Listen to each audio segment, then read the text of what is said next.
حضرت ابو بکر صدیق کا زمانہ تھا تو ایک شخص ملک شام کا رہنے والا، بڑا قرضہ چڑھ گیا اس پہ، تو وہ حضرت ابو بکر صدیق کے پاس آیا، کہنے لگا آپ امیر بھی ہیں اور امیر بھی ہیں، دونوں باتیں، ایک امیر یہ ہے کہ مسلمانوں کے سربراہ ہیں، اور دوسرا اللہ نے آپ کو مال و دولت بھی عطا فرمایا ہے، تو میرے اوپر وہ قرضہ چڑھ گیا ہے تو مہربانی فرمائے۔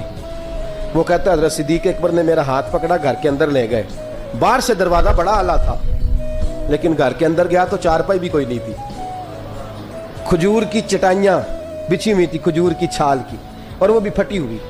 فرماتے ہیں سیدنا صدیق اکبر نے بٹھا لیا مجھے اور مجھے کہنے لگے یار تجھے ایک عجیب بات نہ بتاؤں؟ کہ بتائیے۔ فرمانے لگے 3 دن ہو گئے میں نے اناج کا دانہ بھی نہیں کھایا، کھجور کے اوپر گزارا کر لیتا ہوں، میں آج کل حالات میرے ٹھیک نہیں ہیں۔ لگا جی پھر میں کیا کروں؟ تو آپ فرمانے لگے تو عثمان غنی کے پاس جا۔ کس کے پاس؟ شخص کہنے لگا جی مجھے تو بہت سارے پیسے چاہیے۔ تو آپ نے فرمایا تیری سوچ وہاں ختم ہوتی ہے جہاں سے عثمان کی سخاوت شروع ہوتی ہے، تیری سوچ وہاں تو جو سوچتا ہے نا اتنے ملیں گے، تیری ختم ہوتی ہے سوچ جہاں سے عثمان کی سخاوت شروع ہوتی ہے، تو جا۔ کہنے لگا جی آپ کا نام لوں؟ فرمایا ضرورت ہی نہیں پڑے گی۔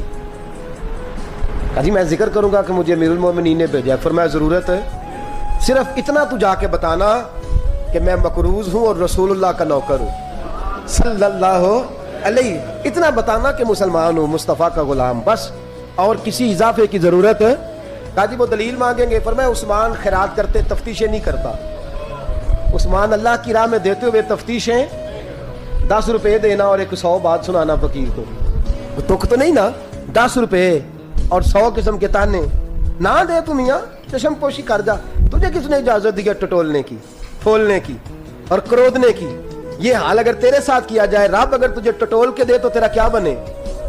رب کریم اگر تجھے ٹٹول کے دے کہ پہلے بتا نمازیں کتنی پڑھی ہیں، سویرے اٹھتا ہے کہ نہیں، تو تیرا کیا حال ہوگا؟ تو ٹٹولتا پھرتا ہے 10 روپے دینے کے لیے۔ حضرت عثمان غنی کی عادت نہیں، وہ شخص کہتا ہے میں چلا گیا، پوچھتا پچھاتا دروازے پہ پہنچا، دروازے پہ دستک دی تو حضرت عثمان غنی کے اندر سے بولنے کی آواز ہے، اپنے بچوں کو ڈانٹ رہے ہیں، کہتے ہیں یار تم لوگ شہد کے اندر، دودھ کے اندر شہد ملا کے پیتے ہو، خرچہ تھوڑا کم کرو، اتنا خرچہ تم نے بڑھا دیا ہے، تم دودھ کے اندر دودھ بھی میٹھا شہد بھی میٹھا، ایک چیز کھا لو، کو بیمار ہو، 2 چیزیں استعمال کرتے ہو۔ کہتے ہیں میں نے کہا ابو بکر تو بڑی باتیں بتا رہے تھے، اور اس قسم کے کئی واقعات حضرت عثمان غنی کے ساتھ ہوئے، وہ تو بڑی باتیں بتا رہے تھے، اور یہ آدمی دودھ شہد سے لڑائی کر رہا ہے اور مجھے کئی ہزار درہم چاہیے، دینار چاہیے، مجھے دے گا؟ فرماتے ہیں اب وہ ڈانٹ